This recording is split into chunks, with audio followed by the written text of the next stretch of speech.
இன்றைய சித்திரை விழாவின் இரண்டாம் நிகழ்ச்சியாக மாபெரும் பட்டிமன்றம் நடத்த திட்டமிடப்பட்டு இந்த பட்டிமன்றத்தின் தலைவர் அருமை நண்பர் அமுதமொழி செம்மல், முத்தமிழ் முதல்வர் புலவர் சீனி சம்பத் அவர்கள் தலைமையின் கீழ் போராட்டமா பூந்தோட்டமா என்ற வாதத்தின் அடிப்படையில் தீர்ப்பு வழங்க அன்போடு இசைந்துள்ளார். தலைப்பில் இசைமுரசு புலவர் சாரதி பஞ்சாத்தரம் திருவண்ணாமலை அவர்களும், கவிமுரசு கவிஞர் தாக்கோ சதாசிவம் திருமதி அவர்களும், செந்தமிழ் திலகம் திருமதி சங்கீதா சென்னை அவர்களும் போராட்டம் என்ற தலைப்பிலே வாதிட வந்துள்ளார்கள். என்னைய இன்றைய சூழல் வாழ்க்கை என்பது பூந்தோட்டம் தான் என்ற தலைப்பிலே பைந்தமிழ் போர்வால் பேராசிரியர் பயணி சென்னை அவர்களும், அருந்தமிழ் கிளைப்பால் பேராசிரியர் அன்பு வேலூர் அவர்களும், இளம் தாரகை பேராசிரியர் வேதநாயகி சென்னை அவர்களும் பூந்தோட்டமை என்ற வாதத்தை வைத்து பேச அன்போடு சேர்ந்துள்ளார்கள். இவர்களுடைய வாதத்தின் அடிப்படையிலே ஐயா புலவர் சீனி சம்பத் அவர்கள் நல்லதொரு தீர்ப்பை வழங்க சித்தமாக உள்ளார்கள்.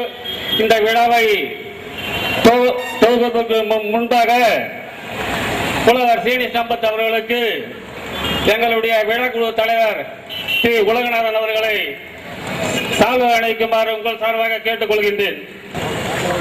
சீனி சம்பத் அவர்களுக்கு விழாக்குழு தலைவர் சால்வை அணிவித்து எங்களுடைய மகிழ்ச்சியை தெரிவித்துக் கொள்கின்றோம். போராட்டம் என்ற தலைப்பிலே பேச வந்துள்ள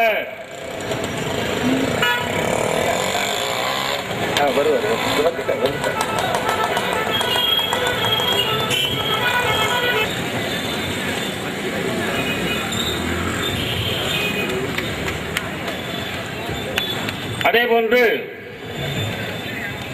சதாசிவம் அவர்களுக்கு சால்வை அணிவிக்க தம்பி ஏ.எம். முருகன் அவர்களை அழைக்கின்றேன்.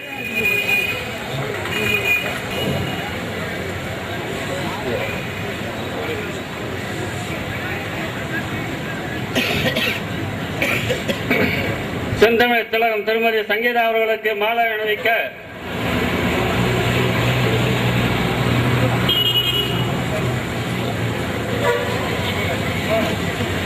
சாந்தி ஸ்டுடியோ மனோகரன் அவர்களை அழைக்கின்றேன்.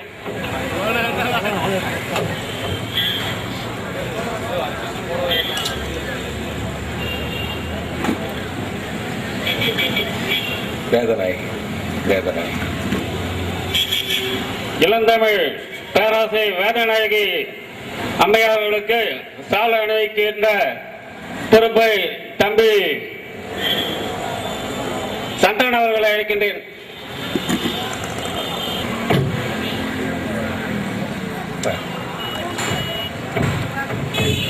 சாரதி பஞ்சாட்சி நகைச்சுவை தென்றல் அருமை ஐயா, எனக்கு உறவில் சொந்தக்காரர் இசைமுரசு புலவர் சாரதி பஞ்சாத்தரம் அவர்களுக்கு சால்வை அணிவிக்கின்ற பொறுப்பை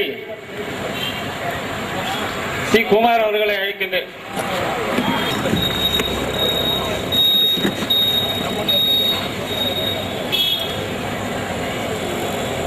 அருந்தமிழ் கிளைவால் பேராசிரியர் அன்பு அவர்களுக்கு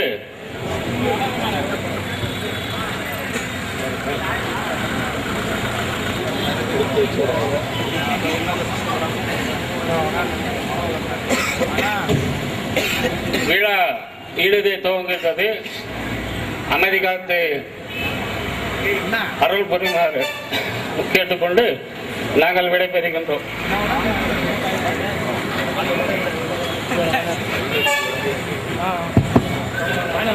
தன்னை புகழ ஒரு தகுதியான வார்த்தை இல்ல அன்னை தமிழின் அடிவாழ்த்தி தொடங்குகிறோம். முத்திநலம் சொன்னவனே, தூய்மை சுகத்தவனே, மன்னவனே, சிற்பரனே, ஐங்கரனே, செஞ்சடையின் சேகரனே, தற்பரனே, நின் தாழ்சரன்.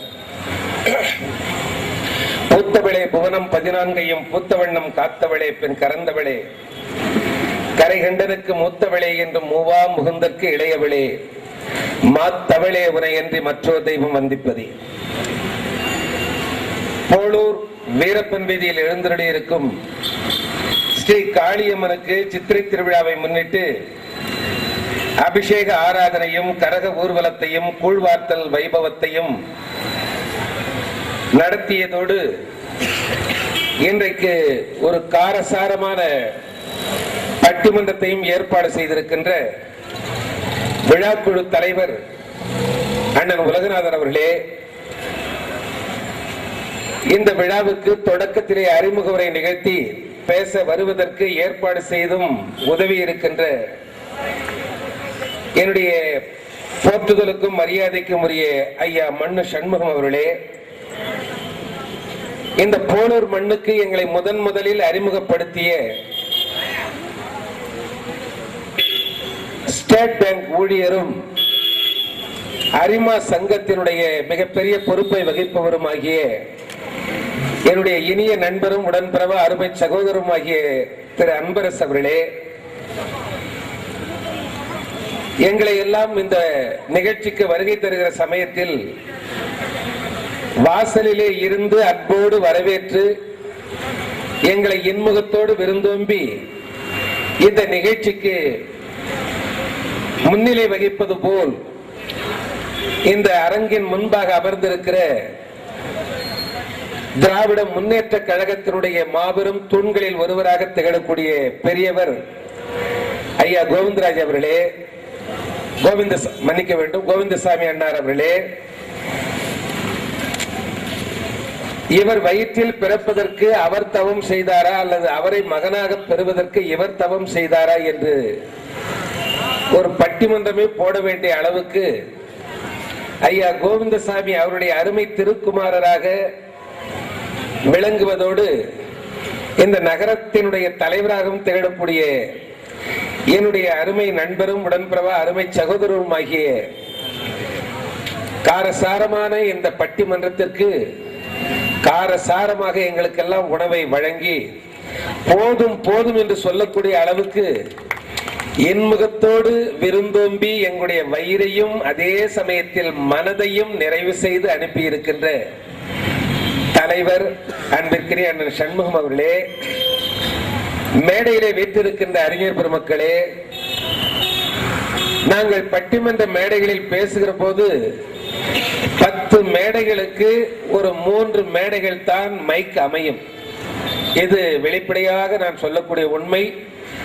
அம்மனுடைய ஆலயத்தில் அம்மனுடைய திருவுருவத்துக்கு முன்பாக இருந்து நான் சத்தியம் செய்து சொல்லுகின்றேன், இது போல ஒரு மைக்கு எல்லா ஊர்களிலும் அமைந்து விட்டால் உண்மையிலேயே எங்களுக்கு எந்த விதமான சிரமமுமே இருக்காது. அந்த அளவுக்கு மிக சிறப்பான ஒரு ஒலிபெருக்கி எங்களுக்காக வழங்கி கொண்டிருக்கின்ற அருமை சகோதரர் அவர்களே, களம்பூரிலே இருந்து வருகை தந்திருக்கின்ற அருமை நண்பர் தாமோதரன் மற்றும் அவரோடு வருகை தந்திருக்கின்ற நண்பர்களே, பார்ப்பவர்கள் ஐயப்பட்டு நீங்க எப்ப கலைஞர் டிவியில பேசுறீங்க என்று கேட்கக்கூடிய அளவுக்கு இல்லங்க இது ஒரு ஒலிப்பதிவு செய்யப்பட்ட ஒரு நிகழ்ச்சின்னு சொன்ன பிறகுதான் நம்பினார்.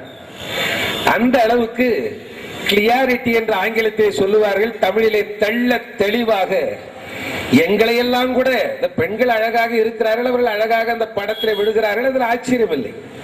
ஆனால் பழனி போன்றும் என்னை போன்றும் கொஞ்சம் சிவப்பாக இருக்கிறவர்களே அவ்வளவு அழகாக தெரிகிறார்கள் என்றால் அவ்வளவு அழகாக மிக திறமையாக எங்கள் நிகழ்ச்சியை ஒளிப்பதிவு செய்து கொண்டிருக்கின்ற அருமை நண்பர்களே, உங்கள் அனைவருக்கும் என் சார்பாகவும் பட்டிமன்ற கலைஞர்களின் சார்பாகவும் மனமார்ந்த வணக்கத்தை முதற்கண் தெரிவித்துக் கொள்வதில் மட்டற்ற மகிழ்ச்சி அடைகிறேன். நீங்க தாராளமா கை தட்டலாம். இங்க எல்லாருக்கும் பொன்னாடை போர்த்துகிற போது நீங்க கை தட்டுவீர்கள் என்று நான் எதிர்பார்த்தேன்.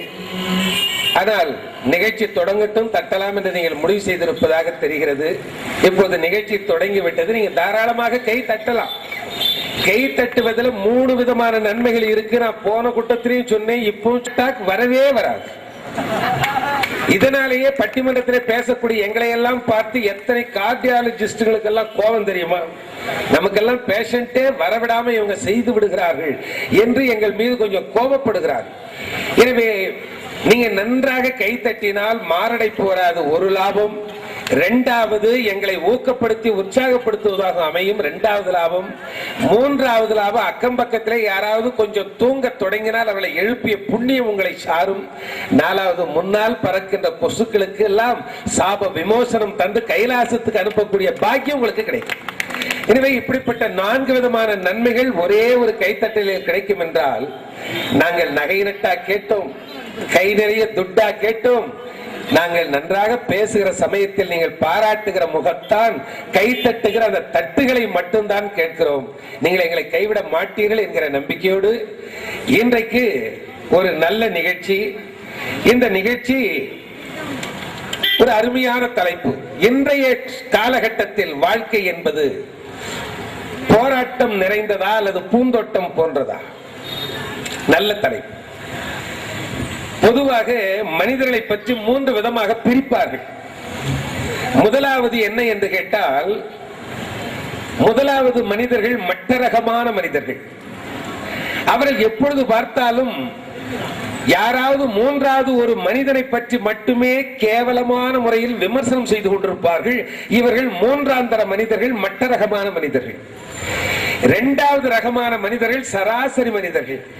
மூன்றாந்தரமான மனிதர்கள் மனிதர்களை விமர்சிப்பார்கள். இரண்டாம் தர மனிதர்கள் சம்பவங்களை விமர்சிப்பார்கள். அந்த ஊர்ல இது நடந்ததாமே, இந்த ஊர்ல இது நடந்ததாமே என்று சம்பவங்களை விமர்சிப்பார்கள்.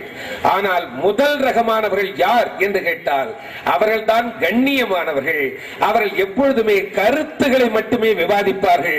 அப்படி கருத்துக்களை மட்டும் விவாதிக்கக்கூடிய ஒரு காரசாரமான பட்டிமன்றத்தை இந்த இடத்தில் ஏற்பாடு செய்திருப்பதன் மூலம் போலூர் நகர மக்கள் கண்ணியமான முதல் தர மனிதர்கள் என்பதை நிரூபிக்கிற வகையில் இந்த நிகழ்ச்சி அமைந்திருப்பதை நான் மனமாற பாராட்டுகிறேன்.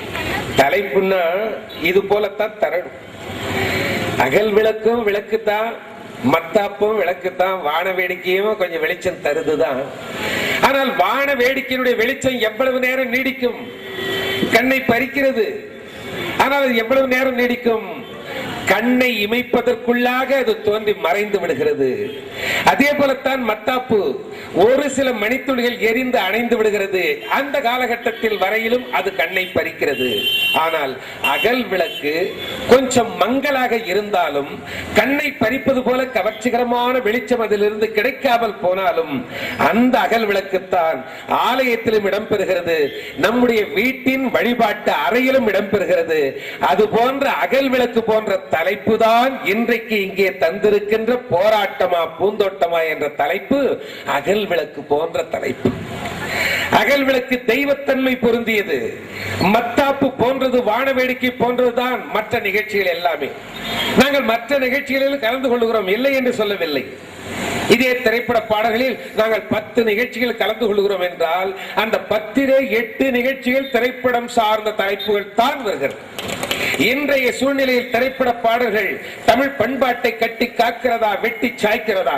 நேற்று இதே நேரத்தில் பெருந்துறையில பேசிக் கொண்டிருக்கிறோம், நானும் சகோதரி வேதநாயகி அவர்களும். நாளை பெங்களூரிலே இவர்கள் பேச போகிறார்கள் ஒரு தமிழ் சார்ந்த தலைப்பு. இது போன்ற தலைப்புகள் எல்லாம் பரவாயில்லை. ஆனால் திரைப்படம் சார்ந்த தலைப்பு இப்ப பாத்தீங்கன்னா நிறைய நிகழ்ச்சிகள் கோயில் திருவிழாக்கள் என்ன இடம்பெறுகிறது என்று கேட்டால் ஆட்டம் பாட்டம் கொண்டாட்டம், தில்லானா தில்லானா, மாநாட மயிலாட, இது போன்ற நிகழ்ச்சிகளுக்கு கூட்டம் ஏராளமாக வரலாம். ஆனால் அந்த நிகழ்ச்சிகளால் நம்முடைய வாழ்க்கைக்கு ஏதேனும் பயன் உண்டா என்பதை பொதுமக்கள் எண்ணி பார்க்க தவறுவதுதான் ஏனோ என்று எனக்கு தெரியவில்லை. பேரறிஞர் அண்ணா, தென்னாட்டு காந்தி, இந்நாட்டு இங்கர்சால் என்று சொல்லி பாராட்டப்படுகிற பேரறிஞர் அண்ணா அவர்கள் சொல்லுவார்கள், தம்பி, கலை என்றால் எப்படி இருக்க வேண்டும் தெரியுமா? வாழுகின்ற கலையை நமக்கு அது கற்பிப்பதாக இருக்க வேண்டும். அது கலை. கலை என்று சொன்னால் அந்த கலையானது நம்முடைய வாழ்க்கையிலே இருக்கின்ற கலைகளை அது வேரோடு பறித்தறிவதாக இருக்க வேண்டும். அது கலை. கலை என்றால் எது தெரியுமா? வாழ்க்கை என்னும் கடலில் நாம் சுகமாக பயணம் செய்வதற்கு நமக்கு தெப்பமாக அமையக்கூடிய கலையாக அது இருக்க வேண்டும். அது கலை என்று சொல்லுவார்கள் பேரறிஞர் அண்ணா. அவருடைய சொல்லுடைய லாவகத்தை பாருங்க. ஒன்று கலை, இன்னொன்று கலை, மூன்றாவது களை. களை என்றால் மூங்கில். வாழ்க்கைக்கு கடலை கடப்பதற்கு அது மூங்கிலாகவும் பயன்பட வேண்டும். வாழ்க்கையிலே நம்மிடம் இருக்கக்கூடிய வேண்டாதவற்றை எல்லாம் களையக்கூடிய கலையாகவும் அது இருக்க வேண்டும். அதே நேரத்தில் வாழ்வது எப்படி என்று நமக்கு சொல்லக்கூடிய கலையையும் அது நமக்கு கற்றுத்தருவதாக இருக்க வேண்டும். அதுதான் கலை என்று சொன்னார் பேரறிஞர் அண்ணா அவர்கள். ஆகவே அந்த அண்ணாவினுடைய அருந்தமிழில் 1000ல் ஒரு பங்காவது நமக்கு கிடைக்காதா என்று ஏங்குகிற நாங்கள் இன்றைக்கு உங்கள் மத்தியிலே ஒரு அருமையான நிகழ்ச்சி. இன்றைக்கு அம்மனுக்கு கூழ் வார்க்கும் விழா. இந்த விழாவினுடைய பெருமையை பற்றி ஒரு வார்த்தை சொல்லிவிட்டு நான் நிகழ்ச்சியை தொடங்கி வைக்கலாம் என்று கருதுகிறேன். அம்மனுக்கு அபிஷேகம், அம்மனுடைய விழாவிலே கூழ் வார்க்கும் விழா. யாருக்கு கூழ் வார்க்கிறோம்? ஏழை எளியவர்களுக்கு, இல்லாதவர்களுக்கு, இவர்களுக்கெல்லாம் நாம் கூழ் வார்க்கிறோம். அவர்களுக்கு இந்த ஒரு நாளாவது வயிறு நிறையட்டும் என்கிற எண்ணம் தான். ஏனென்று கேட்டால் நாம் அனைவருமே அன்னையினுடைய குழந்தைகள். அந்த குழந்தைகளாகிய நம்முடைய வயிறு நிறைந்தால் அன்னையினுடைய மனம் குளிரும்.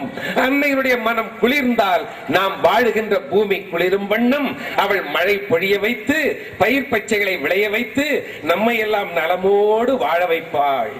பெற்றெடுத்த குழந்தைகளின் வயிறு நிறைந்தால் மனம் குளிராத தாய் உலகத்தில் யாராவது உண்டா? அதுவும் அன்னை எப்பேற்பட்டவள். ஒரு வரி சொல்ல நான் ஆசைப்படுகிறேன். நமக்கெல்லாம் மொத்தம் 8 தாய்மார்கள். ஒவ்வொருவருக்குமே 8 தாய்மார்கள்.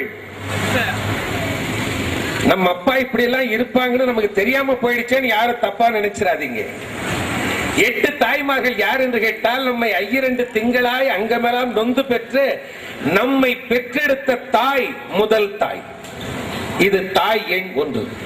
இரண்டாவது, நாம் வாழ்க்கையை நடத்துவதற்காக இன்பம் துன்பம் எது வந்தாலும் நம்மோடு காலமெல்லாம் துணை நிற்கிறாளே நம்முடைய மனைவி, வாழ்க்கை துணைவி.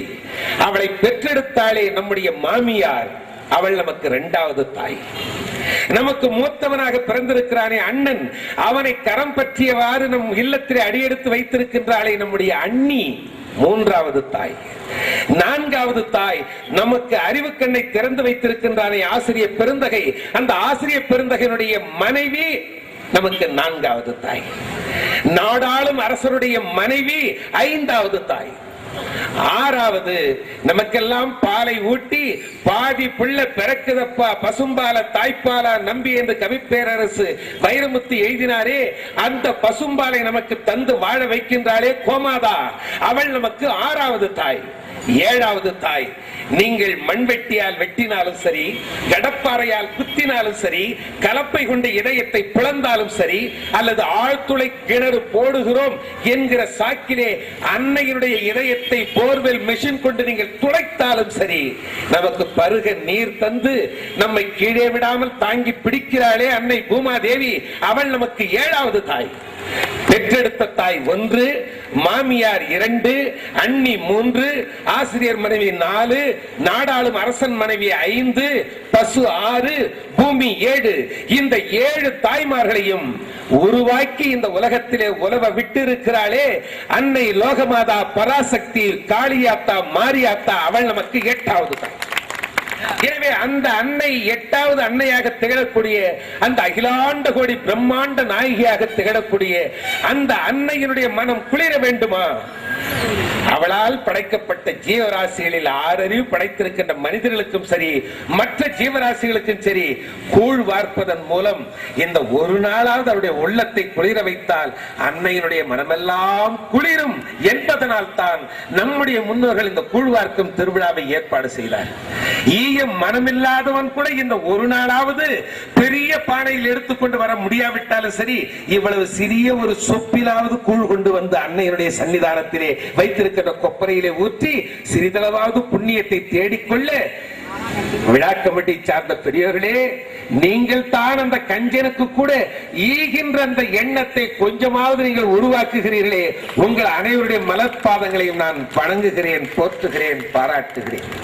ஆகவே இப்படிப்பட்ட அந்த கூழ்வார்க்கும் திருவிழா நடைபெறக்கூடிய இன்றைய தினத்தில் இன்றைக்கு ஒரு அழகான ஒரு பட்டிமன்றம், நல்ல அருமையான தலைப்பு. ஆனால் அருமையான தலைப்பு மட்டும் இருந்தால் போதுமா? அதை பேசுவதற்கு திறமை வாய்ந்த பேச்சாளர்களும் வேண்டும் இல்லையா? திறமை வாய்ந்த பேச்சாளர்களும் வேண்டும். சில நேரத்தில் கேஸ் ஸ்ட்ராங்கா இருக்கும், அந்த நேரத்துல சுமாரான வக்கீல போட்டா கூட கேஸ் ஜெயிச்சிரும். ஆனால் சில நேரங்கள்ல கேஸ் சுமாரா இருந்தா கொஞ்சம் வக்கீல பலமா போட்டா தான் ஜெயிக்கும். ஆனால் இங்கே கேஸும் ஸ்ட்ராங்கான கேஸ் வந்திருக்கின்ற 6 வழக்கறிஞர் பெருமக்களும் கூட பலமான வழக்கறிஞர்கள். எனவே நான் உறுதியாக உத்தரவாதமிட்டு சொல்லுகிறேன், இன்றைய நிகழ்ச்சி சென்ற ஆண்டு நிகழ்ச்சி 90 விழுக்காடு வெற்றியை பெற்றது என்றால் இன்றைக்கு 100 விழுக்காடு நமக்கு பெறும். அன்னை நமக்கு அருள் புரிவாள், அந்த நம்பிக்கை எனக்கு இருக்கிறது. ஏனென்றால் இந்த 6 பேரும் சாதாரணமான பேச்சாளர்கள் அல்ல. இதில் சிலர் தாங்களே நடுவர்களாக இருந்து பணியாற்றக்கூடிய அளவுக்கு தகுதி படைத்தவர்கள். அன்பவர்கள் வாணியம்பாடி இஸ்லாமிய கல்லூரியிலே நடைபெற்ற மகளிர் பட்டிமன்றத்திலே நடுவராக இருந்து பணியாற்றிய பெருமை உடையவர். அருமை நண்பர் சாரதி பஞ்சாட்சரை எத்தனையோ நிகழ்ச்சிகளில் அவர் நடுவராக இருந்து பணியாற்றி இருக்கிறார். பழனி அதே போலத்தான், சதாசிவம் அதே போலத்தான். இன்னும் இந்த 2 தங்கைகள் தான். எனக்கு இந்த 2 பேரையும் ஒரு வார்த்தை சொல்லணும்னு ஆசை. ஏன்னு கேட்டா, ராமனை கானகத்திற்கு அனுப்பியதன் மூலம் தசரதன் தன்னுடைய பிள்ளைகளின் எண்ணிக்கையை பெருக்கிக் கொண்டான் என்று கம்பன் பாடுவார். ராமனை காட்டுக்கு அனுப்புவதற்கு முன்னால் தசரதனுக்கு 4 பிள்ளைகள். ஆனால் காட்டுக்கு அனுப்பிய பிறகு சுக்ரீவன் 5வது, குகன் 5வது பிள்ளை, சுக்ரீவன் 6வது பிள்ளை, விபீஷணன் 7வது பிள்ளை என்று சொல்லுவார்கள். அது போல எனக்கு உடன் பிறந்த தங்கைகள் 2 பேர் தான். ஆனால் இந்த இலக்கிய உலகத்திற்கு வந்த பிறகு நான் சம்பாதித்துக் கொண்ட தங்கைகள் இந்த 2 பேரும். ஒருவர் பேராசிரியர் வேதநாயகி, இன்னொரு டாக்டர் சங்கீதா. ஆகவே அப்படிப்பட்ட பெருமை மிகுந்த இவர்கள் தான் இன்னும் நடுவர்களாக செல்லவில்லை. அவர்களும் விரைவிலே செல்லுவார். இவர்கள் எப்படிப்பட்ட பேச்சாளர் சொல்லட்டுமா? ஒரு சின்ன வார்த்தை சொல்லிட்டு நான் ஆரம்பிச்சிடுற நிகழ்ச்சியை. காஞ்சிபுரத்துல நம்முடைய பேரறிஞர் அண்ணா அவர்கள் முதல்ல தேர்தலில் போட்டியிடுகிறார், சட்டமன்ற தேர்தலில் போட்டியிடுகிறார். சீனிவாசன், சரி எனக்கு பேர் தெரியாது, அவர் போட்டியிடுகிறார். இப்ப அண்ணாவுக்கு பிரச்சாரம் செய்வதற்கு யார் வருகிறார்னு கேட்டீங்கன்னா, சிலைகளை கூட சிரிக்க வைக்கிற ஆற்றல் படைத்த கலைவாணர் NSK என்று அழைக்கப்படுகிற NS கிருஷ்ணன் வந்திருக்கிறார். மேடையில ஏறி பேசுறாரு பாருங்க. கூட்டத்தில் இருக்கிறவங்க எல்லாம் இவர் அண்ணாவுக்கு பிரச்சாரம் பண்ண வந்தாரா, டாக்டருக்கு பிரச்சாரம் பண்ண வந்தாரா என்று ஆச்சரியப்படுகிற அளவுக்கு அண்ணாவை எதிர்த்து பேச இந்த போட்டியிடுகிற இந்த டாக்டரை அளவு கடந்து பாராட்டுறார். இவர் இருக்கிறாரு ரொம்ப தங்கமான டாக்டர். ஏழை பாழைகள்லாம் இலவசமா மருத்துவம் பண்ணுவாரு நான் கேட்டிருக்கேன். பல டாக்டர்கள்லாம் அதை டெஸ்ட் பண்ணிடுவா, இந்த டெஸ்ட் பண்ணிடுவான்னு பண்ண வச்சு கடைசியில ஒண்ணுமில்ல போன்னு வீட்டுக்கு அனுப்பி வைப்பாங்க. இவர் பார்த்த மாத்திரத்திலேயே நோயாளிக்கு என்ன நோய் வந்திருக்கு, என்ன மருந்து கொடுத்தா தீரணும் பார்த்து கண்டுபிடிக்கிறதுல மண்ணே. இப்பேற்பட்ட ஒரு திறமைசாலியான மருத்துவர் தேர்தலில் போட்டியிடுகிறார். இப்ப எல்லாரும் என்ன நினைப்பாங்க, அண்ணாவை பத்தி இவ்வளவு நேரம் ஒரு வார்த்தை கூட சொல்லல. இப்பேற்பட்ட திறமைசாலியான டாக்டர்களை நீங்க இந்த ஊரை விட்டு நீங்க சட்டமன்றத்துக்கு அனுப்புவா போறீங்க? இவங்க இங்கேயே இருந்தா உங்களுக்கு நல்லது, அதனால அண்ணாவுக்கு ஓட்டு போட்டு நீங்க அவரை சட்டமன்றத்துக்கு அனுப்பி வைக்கணும்னு நான் கேட்டுக்கிறேன்னு முடிச்சாரு பாருங்க. கைத்தட்டல் அடங்க வெகு நேரமாய். இது பேச்சாற்றலில் ஒரு வகை. அண்ணா எளிமையில எளிமைன்னா அப்பேற்பட்ட எளிமை, அப்பேற்பட்ட எளிமை. சட்டை பட்டன் இல்ல, ஒரு வேட்டை போட்டு இருக்கிற சட்டைக்கு பட்டன் இல்ல. காஞ்சிபுரத்துல அவருடைய நினைவு இல்லத்துக்கு இதுவரை யாராவது போகாதவர்கள் இருக்கிறீர்களா? தயவு செஞ்சு போய் வாங்க. நாங்க எத்தனையோ ஊர்களுக்கு போறோம், எத்தனையோ திருக்கோயில்களுக்கு போறோம். ஆனால் தமிழ்நாட்டிலே தமிழர்களாகிய நம்முடைய வாழ்வு தலையெடுத்து இன்று நம்முடைய வீட்டு பிள்ளைகள் கூட உயர்கல்வி பெற்று உயர் பதவியிலே அமர்ந்து இன்றைக்கு உயர்ஜாலாம் பிள்ளையார் சுழி போட்டவர் ஈரோட்டு சிங்கம் தந்தை பெரியார் என்று சொன்னால், அவருடைய தளபதியாக இருந்து அதை செடியாக வளர்த்த பெருமை அறிஞர் அண்ணாவுக்கு உண்டு, மரமாக வளர்த்த பெருமை கலைஞருக்கு உண்டு. நான் கட்சி பிரச்சாரம் பண்ண வரவில்லை, நன்றி பாராட்ட வேண்டும் என்பதற்காக அந்த வரியை நான் சொல்ல வேண்டும் என்று ஆசைப்படுகிறேன். அந்த அண்ணா அவருடைய நினைவில்லத்துக்கு போய் வாங்க. அவர் வீட்டில் அவர் பயன்படுத்திய வேட்டி, அவர் அணிந்திருக்கிற சட்டை, அவர் மேலே போட்டிருந்த சால்வை, இந்த மூன்றையும் ஒரு பெரிய அந்த ஒரு பெரிய பலகையில குண்டூசியில குத்தி அப்படியே தொங்க வைத்திருக்கிறார்கள். பார்த்து அழுது விட்டேன். ஆடை மட்டும் இருக்கிறதே. இந்த ஆடைக்குள்ளே இருந்த சிங்கம் இன்றைக்கு மண்ணுக்குள்ளே கண்ணை மூடி உறங்கிக் கொண்டிருக்கிறதே. அந்த சிங்கம் மட்டும் தலையெடுக்கவில்லை என்று சொன்னால் தமிழ்நாடு இந்த அளவுக்கு முன்னேறி இருக்குமா என்று அந்த இடத்திலே நான் கண்கலங்கி போய்விட்டேன் தோழர்களே. உண்மையிலே கண்கலங்கி போய்விட்டேன். அந்த அண்ணா சட்டைக்கு பட்டன் இல்ல, பக்கத்துல கலைஞர் இன்றைய முதல்வர் இருக்காரு, அன்பழகன் இருக்காரு, நடிகர் இருக்காரு, எல்லாம் இருக்காரு. யாராவது ஒரு பின் இருந்தா கொடுங்கப்பா அப்படின்னு சொல்லிட்டு அந்த குண்டு விஷயம் குத்திக்கலான்னு சொல்லிட்டு யாராவது பின்ன வச்சிருந்தா கொடுங்கன்னு கேட்கிறார். கலைஞருக்கு பேச்சாற்றல் சொல்லி தெரியணுன்ற அவசியம் இல்லை. அவர் சொன்னாரு, அண்ணா இருந்தாலும் நீங்கள் தம்பிகளிடம் இப்படி நீங்கள் பின்வாங்குவீர்கள் என்று நான் எதிர்பார்க்கவில்லைன்னு சொன்னார். அவருடைய வாயை சாலாக்கி அவருடைய பேச்சு சாமர்த்தியம். நீங்கள் என்ன எப்பேற்பட்ட பெருந்தலைவர், எப்பேற்பட்ட ஒரு பேரறிஞர், அப்பேற்பட்ட நீங்கள் தம்பிகளிடம் இப்படி நீங்கள் பின்வாங்குவீர்கள் என்று நான் எதிர்பார்க்கவே இல்லை என்று கலைஞர் சொல்லி வாய் மூடவில்லை.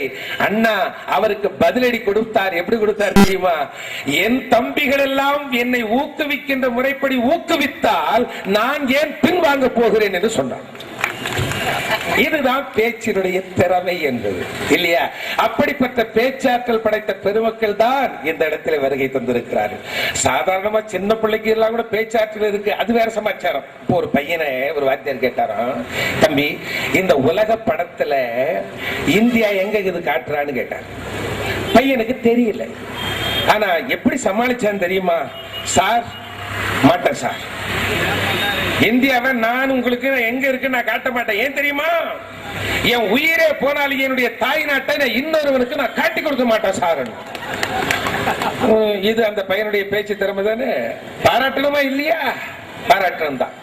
நானு இதே போல ஒரு இடத்துல நானும் சமாளிச்சேன். எப்படின்னு கேட்டீங்கன்னா 1971 ஆசிரியர் பயிற்சி பெறுவதற்காக எனக்கு இன்டர்வியூ வச்சாங்க. ஆற்காடு தோப்புக்கானா பகுதியில தான் அந்த இன்டர்வியூ நடந்தது. அப்ப காந்திமதிநாதன் சொல்லிட்டு ஒரு பெரிய ட்ரைனிங் ஸ்கூல் HM வந்து என்ன இன்டர்வியூ பண்றாரு. தம்பி உன் பேர் என்ன? சம்பத். உன் பேர் கொண்ட ஒரு அரசியல் கட்சி தலைவர் இருக்கிறாரே தெரியுமான்னு கேட்டாரு. எனக்கு தெரியல. என்ன சொல்றது? தெரியலன்னு சொன்னா மார்க் போட மாட்டாங்களே. அதனால என்ன செஞ்சேன், இல்ல சார் எங்க தமிழ் ஆசிரியர் மாணவர்கள் எல்லாம் அரசியல் பக்கம் தலை வச்சு படுக்க கூடாதுன்னு சொன்னார் சார். அதனால உலகத்துல நான் பேப்பர் படிச்சேன்னா கூட எல்லாத்தையும் படிப்பேன், அரசியல் செய்திகள் மட்டும் நான் படிக்கவே மாட்டேன் சார். அதனால நீங்க சொல்ற அரசியல் தலைவர் எனக்கு யாருன்னு தெரியாது சார். நம்பர் சபாஷ், உங்க தமிழாசிரியர் சொன்னாருங்கிறதுக்காக அரசியல் பக்கம் தலை வச்சு படுக்காத நீ தாண்டா தம்பி ஆசிரியர் பயிற்சிக்கு முதல் தரமானவன் சொல்லிட்டு எனக்கு அதுக்காகவே சீட்டு கொடுத்தார். ஆக அந்த இடத்துல நான் ஜெயிச்சது எதனால? ஒரு பேச்சு திறமையினால தான்.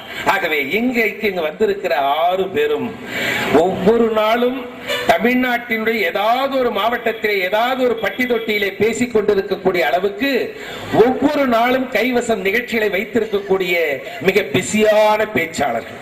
அப்படிப்பட்டவர்கள் இந்த நிகழ்ச்சி கிட்டத்தட்ட 45 நாட்களுக்கு முன்னதாகவே மண்ணு சண்முகம் ஐயா அவர்கள் இதற்கு தேதி வாங்கிய காரணத்தினால் தான் இவர்களை எல்லாம் என்னால் இந்த நிகழ்ச்சிக்கு அழைத்துக் கொண்டு வர முடிந்தது. ஆகவே அப்படிப்பட்ட 6 அறிஞர் பெருமக்கள் பேசுகிற அந்த தலைப்பு என்ன என்று கேட்டால், இன்றைய சூழ்நிலையில் வாழ்க்கை என்பது போராட்டமா பூந்தோட்டமா? வாழ்க்கை போராட்டம் தான் என்பது ஒரு கட்சியினுடைய வாதம். அந்த கட்சிக்கு தலைமையேற்று வருகை தந்திருப்பவர் இசை முரசு சாரதி பஞ்சாட்சரம் அவர்கள். இவர் நம்முடைய பண்டுக்கு புதியவர் அல்ல. இவர் மிக அழகாக பேசுவார், அழகாக பாடுவார், மிக அழகாக ஆடவும் ஆடுவார். இவர் ஆடுவதற்காகவே மண்ணு சண்முகம் ஐயா அவர்கள் இந்த மேடையினுடைய அகலத்தை இன்னும் பக்கத்துக்கு 4 அடி அதிகமா போடுங்க, சாரதிக்கு இது கொஞ்சம் உதவியா இருக்கட்டும் சொல்லி இந்த மேடை அகலமா போட்டதுக்கு காரணமே என்னுடைய நண்பர் சாரதி பஞ்சாட்சரம் அவர்கள் தான். இப்பொழுது தலைவர் அவர்கள்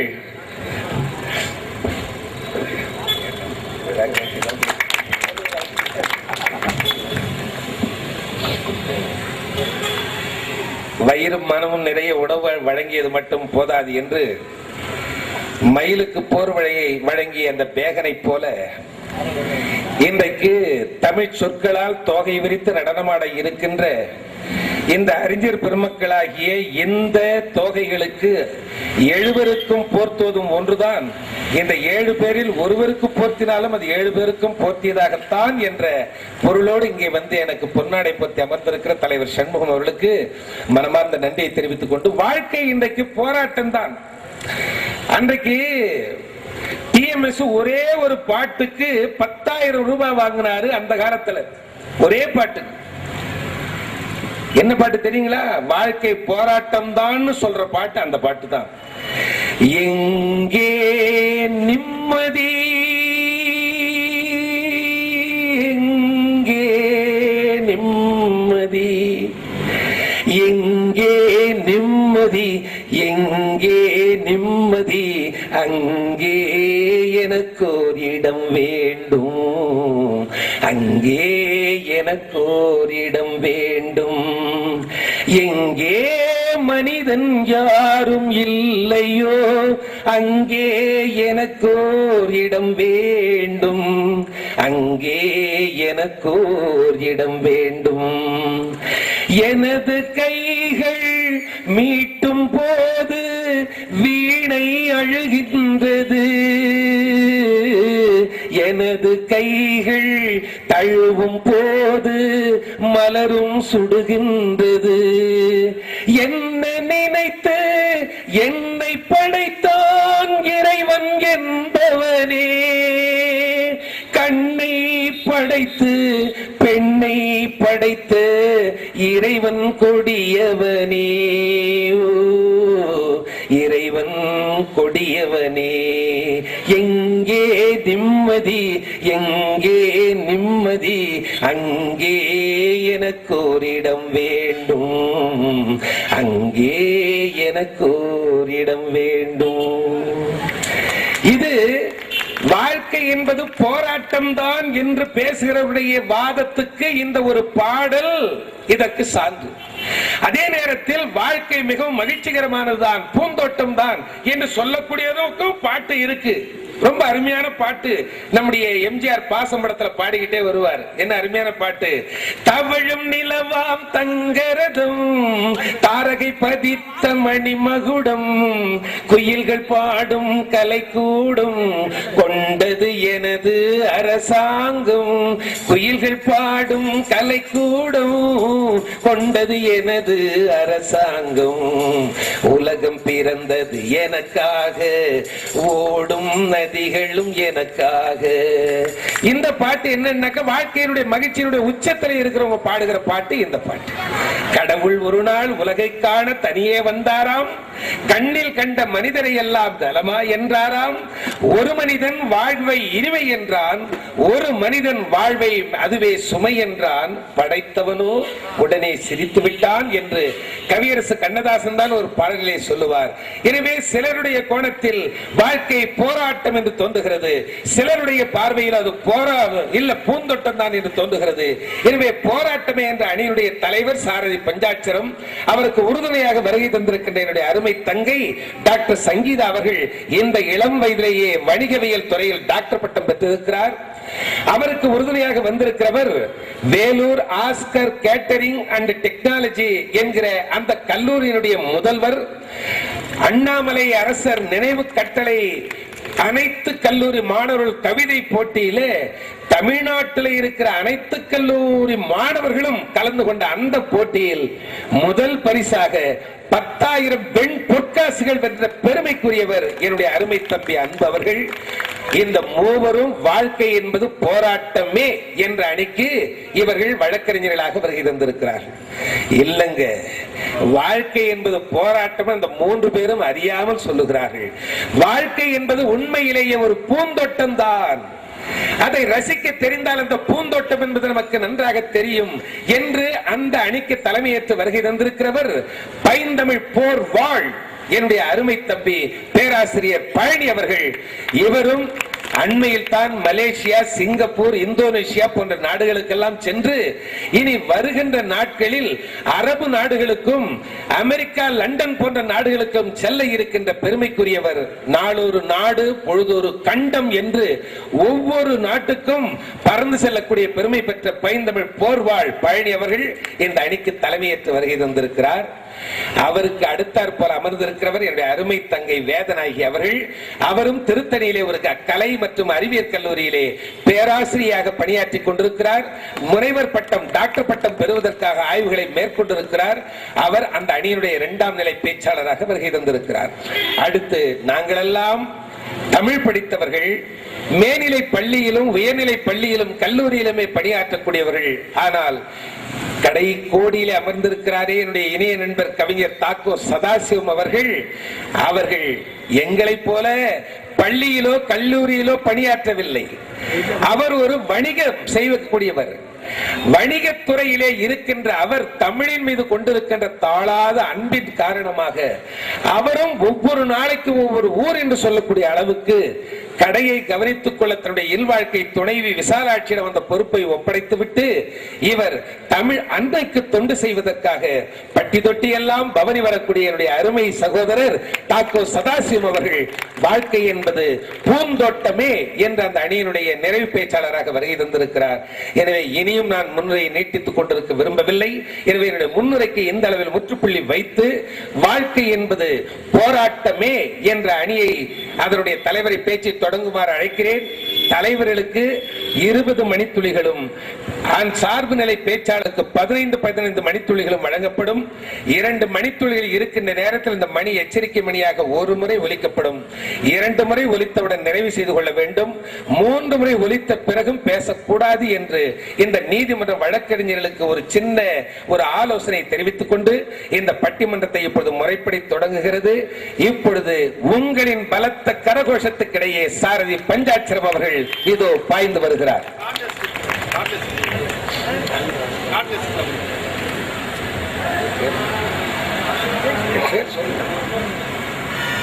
மேடையில் இருக்கிற அருமை நண்பர் திருவாளர் சுப்பிரமணியம் அவர்கள் இந்த பட்டிமன்றத்தினுடைய வருகை தந்திருக்கின்ற அனைவரையும் பாராட்டி 200 வெண்பொற்காசுகளை அன்பளிப்பாக வழங்கி இருக்கிறார்கள்.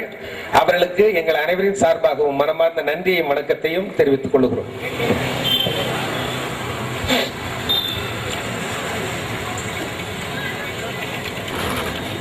தெளிவுறவே அறிந்திடுதல், தெளிவு தர மொழிந்திடுதல், சிந்திப்பார்க்கே களி வளர ஆனந்த கனவு வள காட்டும், கண்ணீர் துளி வர உள் உருக்குதல். இங்கு இவையனைத்தும் ஒளி வளரும் கலைவாணி உன் செயல்கள். கருவாகும் உயிர்க்கெல்லாம் கருணை மாறி கருமாறி கசிந்துருகும் மனத்தினிலே இசைந்திருக்கும் மகமாயி. கருவாகும் உயிர்க்கெல்லாம் கருணை மாறி கருமாறி கசிந்துருகும் மனத்தினிலே இசைந்திருக்கும் மகமாயி. வேண்டு நின்றால் வினை களைவாள், தாயவளின் தாழ் பணிந்தால் நோயெல்லாம் தீர்த்திடுவாள். கடலுக்கே மழை கொடுக்கும் காலமழை கருமாறி காலடியை பணிந்தவர்க்கு கரி கொடுக்கும் மருள் மாறி, கரி கொடுக்கும் மருள் மாறி. எல்லாம் வல்ல அம்மனுடைய கருணையினாலே இந்த சித்திரை திருவிழா சீரோடும் சிறப்போடும் போலூர் வருக வருக வணக்கம் என்று சொல்லக்கூடிய அந்த வாசலிலேயே நடந்து கொண்டிருக்கக்கூடிய இந்த மகிழ்ச்சியான சூழலில் இந்த அருமையான விழாவினை சீரோடும் சிறப்போடும் நடத்தி கொண்டிருக்கக்கூடிய எங்கள் மதிப்பிற்கு மரியாதைக்குரிய திருவாளர் உலகநாதன் ஐயா அவர்களே, உறவுதான் என்று சொல்லி என்னையும் அவருடைய உறவிலே ஒருவனாக மாற்றிக் கொண்டிருக்கக்கூடிய எங்கள் மதிப்பிற்கு மரியாதைக்குரிய திருவாளர் அருள் நெறியாளர் மண்ணு சண்முகம் ஐயா அவர்களே,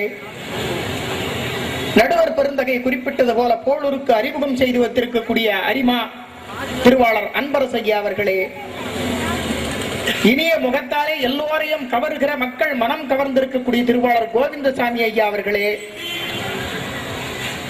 போலூர் நகரத்திற்கே தலைவராக விளங்கி ஒரு எளிமையான தோற்றத்தோடு இன்முகம் எளிமையான தோற்றம், அஞ்சாமை, அல்லல் படுபவர் எவராக இருந்தாலும் ஓடி அரவணைக்கக்கூடிய அன்பு நெஞ்சம், இப்படியெல்லாம் சொல்லக்கூடிய அளவுக்கு தன்னை உயர்த்தி கொண்டிருக்கக்கூடிய மக்கள் உள்ளங்களிலே உயர்ந்து இருக்கக்கூடிய திருவாளர் சண்முகம் ஐயா அவர்களே,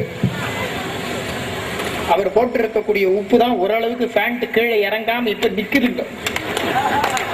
இல்ல அதை சொல்லணும். இது இருக்கட்டும், போட்டிருக்குமா? அவர் போட்டிருக்கிற உப்புன்ற சொல்லுக்குள்ள 6 ஆப்பம் அடங்கி இருக்கு. அதாவது ஹலோ ஹலோ ஹலோ அந்த அளவு தூக்குங்க. இந்த இது தூக்குன மாதிரியே இது கொஞ்சம் வருத்தம். மானிட்டர் கொஞ்சம் கொஞ்சம் தூக்குங்க. இது நான் இந்த மாதிரி எல்லாம் சொல்லக்கூடாதுங்க. இப்படிதான் பாண்டிச்சேரிக்கு நான் போய் இங்க பாண்டிச்சேரிக்கு போயிருந்தாங்க நிகழ்ச்சிக்காக. நீங்க ஏதோ தப்பா எடுத்துக்காதீங்க.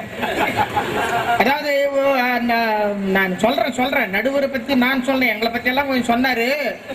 ஆனா அவரு எந்த அளவுக்கு எங்களை வந்து ஜகா வாங்கி இருக்காருன்றத இப்ப நான் சொல்ல போறேன். சும்மா ஒண்ணும் இல்லைங்க. வாழ்க்கை எவ்வளவு பெரிய போராட்டம்ன்றது இதுவே ஒரு அத்தாட்சி. அதாவது மதிப்பிற்குரிய நீதிபதி அவர்களே, நடுவர் அவர்களே இப்ப சொல்ல மாட்டேன். மதிப்பிற்குரிய போலூர் பெரியோர்களே, உங்ககிட்ட நான் கேட்கிற நியாயம் அதாவது எல்லாரையும் சொன்னாருங்க. அவர் அமெரிக்கா போறாரு, இவர் ஐரோப்பா போறாரு, அரேபியா போனாரு, சிங்கப்பூர் போனாருன்னு. என்ன பத்தி எதனா சொன்னீங்களா? ஏமாத்துக்காரு.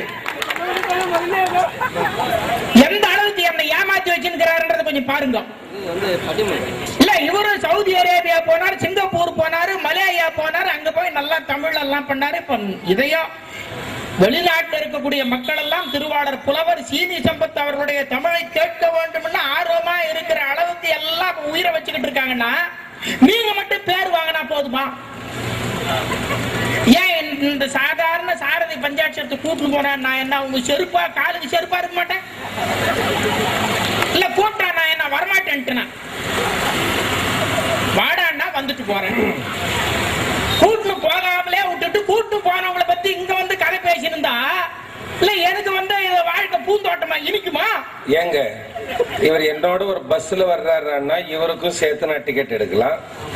ஒரு திரைப்படத்துக்கு போறோம்னு சொன்னா இவருக்கு சேர்த்து நான் டிக்கெட் எடுக்கலாம். வெளிநாட்டுக்கு போறதுக்கு நான் இவரையும் கூட கூட்டு போகணும்னு சொன்னா அது நான் டிக்கெட் எடுக்கலாம். ஆனா பாஸ்போர்ட் நீங்க தானே எடுக்கணும். அதையே எடுக்காம மீதி நான் வரணும்னு ஆசைப்பட்டா எப்படி? இது பேச்சு. இவ்வளவு திருத்தமா இவ்வளவு நாள் சொன்னீங்களா?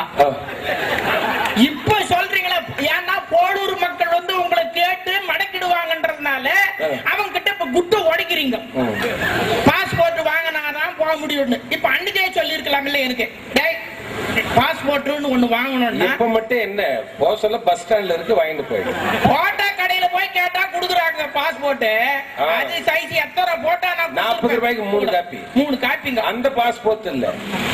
இது வந்து சென்னைக்கு போய் சாஸ்திரி பவன் அண்ட இல்ல வேலூருக்கு வந்தீங்கன்னா கலெக்டர் ஆபீஸுக்கு கீழே ஒவ்வொரு மாவட்ட தலைநகரிலும் இதுக்கு வந்து கடவுச்சீட்டுன்னு பேர் இருக்கு. பாஸ்போர்ட் அது 1000 ரூபாய் ஃபீஸ் கட்டி வாங்கணும். அத வாங்கினாத்தான் வெளிநாட்டுல நம்ம கூப்பிடுவோம். இந்த அளவுக்கு திருத்தமா வந்து இதுவரையில நீங்க சொல்லவே. நீங்க கேட்டா தானே நான் சொல்றது. எப்படிங்க கேட்க முடியும்? பஸ்ல டிக்கெட் எடுக்கிறேன்னு நீங்க சொன்னீங்களா? நான் எதனா கேட்டேன்? ஒரு வார்த்தை கூட பேசுறது இல்ல. ட்ரெயின்ல ஏறி உட்காருப்பா. நான் எடுத்துறேங்க. இப்படி பாக்கெட்ட கை விடுவார். நான் விடுவேன். நான் எடுத்துறேன்னு வெறும் கையை எடுத்துருவார். ஏங்க நான் மேல் பாக்கெட்ல வச்சிருந்தா தானே நான் அதை எடுக்கிறேன். கீழ் பாக்கெட்ல இருக்கிற கட்சியை எடுத்து முகம் தொடச்சுக்குவேன். வாழ்க்கை சொல்றேன்.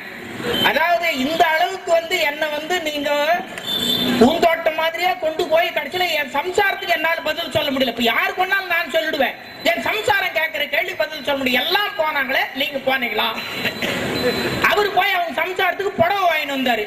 நீங்க என்னைக்கு போய் வாங்கிட்டு வர போறீங்க? இப்ப என் சம்சாரத்துக்கு நான் வெளிநாடு போகணுன்றது முக்கியம் இல்ல, வெளிநாடு போய் ஒரு புடவை கொண்டாந்து கொடுக்கணும்.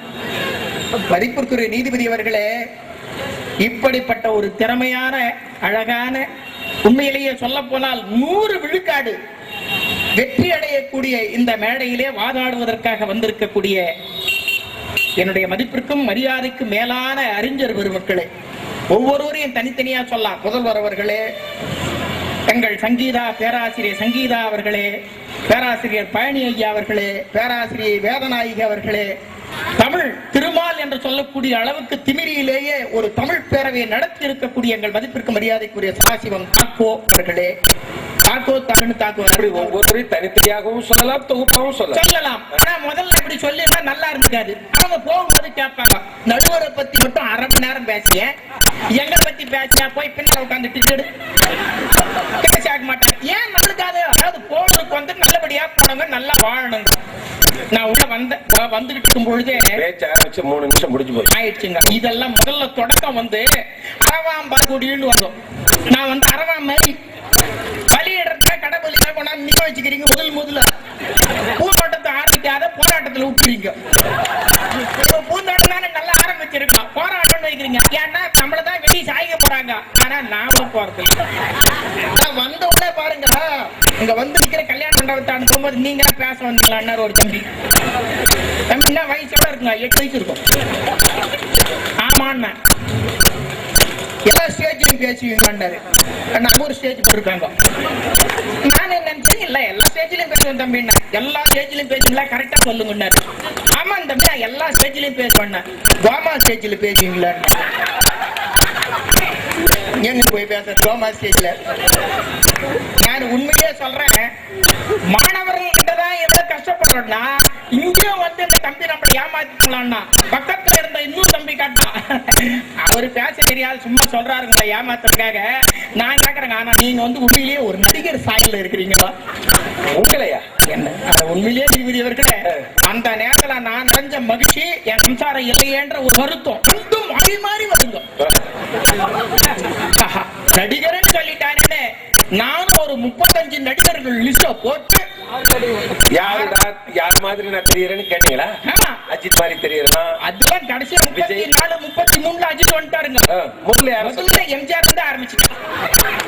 எம்ஜிஆர் இருந்து இல்ல, அதாவது எம்ஜிஆர் மாதிரி இருக்கிறேன்னா இது எப்படி இருக்குதுன்னு சொன்னாக்க, எமயமலை பக்கத்துல போய் நிலகிரி பக்கத்துல நின்னுட்ட மாதிரி இருக்குங்க. தம்பி கண்ணுக்கு ஒரு அப்படி தெரிஞ்சிருக்காங்கல்ல, நம்ம கண்ணுக்கு அப்படி தெரியும். சில கண்ணுங்களுக்கு பேய் கூட தெய்வமா தெரியும், சில கண்ணுக்கு தெய்வமே பேயா தெரியும். குழந்தை கண்ணுக்கு ஆணி எப்படி தெரியணும்? அதனால எம்ஜிஆர்ல இருந்து அடிக்கி சிவாஜி கணேசன் சொன்ன கடைசியில லாஸ்டா சூர்யான்ற லிஸ்ட் 35. நான் ஒருவேளை 35ஆவது லிஸ்ட் சூர்யாவா தான் இருப்பேன்னு சொல்லிட்டு சூர்யாவா கடல்ல அதெல்லாம் கிடையாது. என்னதான் சொன்ன லூஸ் மோகன் மாதிரி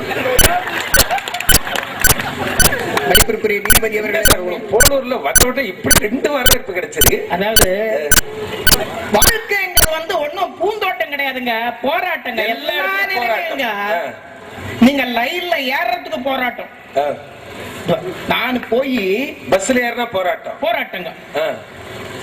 ஒவ்வொரு இடத்துலயும் போராட்டங்க. பஸ்ல ஏறி உட்கார்றேன்னு வச்சுங்க, உட்கார்ந்து கொஞ்ச நேரம் அப்படி கண்ணாசந்தா திடீர்னு ஒரு சவுண்ட் கிடைச்சுங்க, எருமாடு மாதிரி என் காலை மிதிக்கிறேன்னா நானு முழிச்சுக்கின்னு பார்த்தேன். ஆனா மெய்யாக மெரிச்சிருக்காரு, மீச வச்ச ஒரு பெரிய ஆளு. உடனே அவர் சொல்றாரு, அதுக்கு எதுக்கு கழுது மாதிரி கத்துற? உடனே கண்டக்டர் சொல்றாரு, ஏன் அதுக்கு நாய் மாதிரி குறைக்கிறீங்க?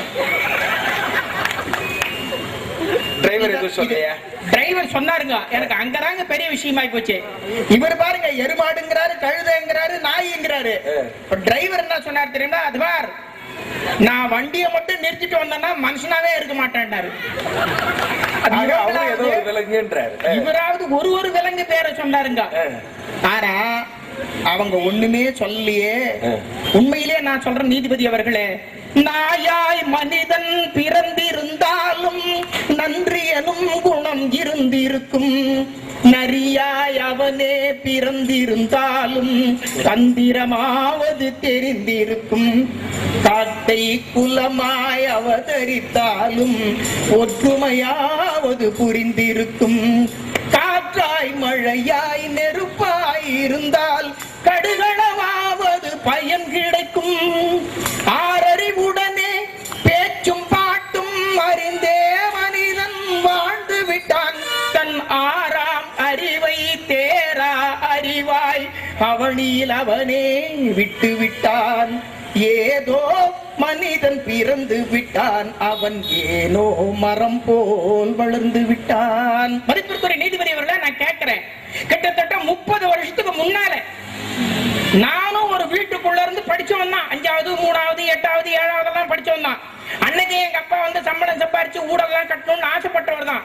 அன்னைக்கு என்னங்க சாதாரணமா மண்ணு தரையா இருக்கும் வீட்டுல, சாணி போட்டு மொழுகுவாங்க. அன்னைக்கு இருந்த ஆனந்தம் இன்னைக்கு இருக்குதா? மண்ணு தர போய் சுண்ணாம்பு கார வந்துச்சுங்க. கொஞ்சம் கொஞ்சமா சுண்ணாம்பு கார போட ஆரம்பிச்சாங்க. சுண்ணாம்பு கார போட்ட ஊடுன்னா அந்த ஊர்லயே தலைவர் ஊடு தான் சுண்ணாம்பு கார போடுவாங்க. சுண்ணாம்பு காரைக்கு மேல அதுக்கு மேல சிமெண்ட்னு ஒண்ணு வந்துச்சுங்க. சிமெண்ட் தர போடுறது. அப்புறம் நடு வீட்டுல வந்து கோலம், சோப்பு பவுடர் போட்டு கோலம் போட்டு நடுவுல ஒரு 2 ரூபாயை ஒட்டி ஊர்ல இருக்கிறவங்க எல்லாம் கூட்டு வந்து காட்டி சொன்னா ரொம்ப பெரிய மகிழ்ச்சி. கடைசியில சிமெண்ட்டும் தூக்கிட்டாங்க. அப்புறம் மொசைக்குன்னு ஒண்ணு வந்துச்சுங்க. இப்போ மொசைக்கும் போச்சு. டைல்ஸ், அந்த டைல்ஸ்லயும் ஒரு வெர்டிஃபைடு டைல்ஸ். இப்ப அதுக்கு மேல போய் கிரானைட் வந்திருக்கு. கிரானைட் நான் கேக்குறேன், மார்பிள்ஸ் கிரானைட் இதெல்லாம் எங்க கொண்டு போய் உடுது தெரியுங்களா? புத்தூர் எலும்பு முறிவு ஹாஸ்பிட்டல்ல போய் உட்காந்துறாங்க. நான் கேக்குறேன், நீங்க இவ்வளவு போட்டீங்களே, பூந்தோட்டம் தான் நினைச்சுன்னு போட்டுங்க. யாரும் குழந்தைங்க உழறது இல்ல. எந்த மனுஷன் 60 வயசு வரலும் சம்பாரிச்சு நம்ம ஒரு ஊட்ட கட்டி நம்ம எல்லாருக்கும் ஒரு மதிப்பா இருக்கணும்னு 60 வயசுக்கு மேல அந்த ஊட்ட கட்டி கிரானைட் எல்லாம் போனா பாருங்க, போட்டவனே வந்து கீழே விழுந்து, அதாவது இறந்தவனே இறந்துட்டான், அதை இருப்பவனும் எண்ணி பார்க்க மறந்துட்டான். பக்கத்து வீட்டுலதான் கிரானைட் போட்டு கீழே 75 தாத்தா வந்து கீழே விழுந்து புத்தூருக்கு அப்பதான் கூட்டு போய் வர்றாங்க. இவரு கிரானைட் கல் கொண்டாந்து இறக்குறாரு. இது அந்த பக்கம் வந்த கல்லு பழ பழ பழ பழன்னு இருக்கும். யார சாய்க்கிறதுக்கு இந்த வேலைங்கிற பூந்தோட்டம் மாதிரி தெரியுங்க. பல பழம் இங்கிருந்து பார்த்தா நிழல் உருவம் அப்படியே தெரியுது, கண்ணாடி மாதிரி. திரௌபதி கூட அதை பார்த்துதான் சிரிச்சா. ஆனா எந்த இடத்துல தண்ணி இருக்குன்றது தெரியல. வேகமா வச்சு நடக்கும் போது சில பேர் வழிக்கு தபால்னு கழுவு வந்துடுறாங்க. நான் கூட எங்க வீட்டுல 2-3 வாட்டி வந்திருக்கேன். இது தன்னந்தனிய கேக்குறேன். மனுஷன் நீங்க வந்திருக்கீங்களா? இன்னும் உடலையா? நீதிபதி அவர்களே, என்ன ஆளை பார்த்தாலே தெரியும் எத்தனை முறை உழுந்து எழுந்தோன்னு. அதாவது இல்ல, சில பேர் இப்படி கேட்பாங்க, இன்னும் நீ உடலையா, சீக்கிரம் உழுவ. அவ்வளவு நல்ல மனசு நாட்டுல நிறைய பேர். மதிப்பிற்குரிய நீதிபதி அவர்களே, நான் ஏன் கேட்கிறேன்னா, வாழ்க்கை என்பது பூந்தோட்டம்ங்கிற அளவுக்கு இன்றைக்கு ஏதாவது இருக்கா? உணவுப் பொருள்களை எடுத்துங்க. உணவுப் பொருளை எந்த உணவுப் பொருளாவது ஒரு சக்தியான உணவுப் பொருளை காட்டக்கூடிய அரிசி. நம்ம இவரை எதிரணியில வந்து தாக்கோ சதாசிவம் ஐயா அவர்களை கேட்கிறேன், பூரா பொய்யுங்க. எது அவரே பொய்யா? பொய். அரிசி விற்கும் போது அதுவும் பொய். பொன்னி அரிசி சார், இது வந்து உரம் போடாத அரிசி. விக்கிரவாண்டி, ஏன் விக்கிரவாண்டில வந்து உரமே உள்ள வரக்கூடாதுன்னு என்ன இது வச்சிருக்காங்களா, போர்டு வச்சிருக்காங்களா? யூரியா போடக்கூடாது, 42 காம்ப்ளெக்ஸ் போடக்கூடாதுன்னா விக்கிரவாண்டில போர்டு வச்சுக்கிறாங்க.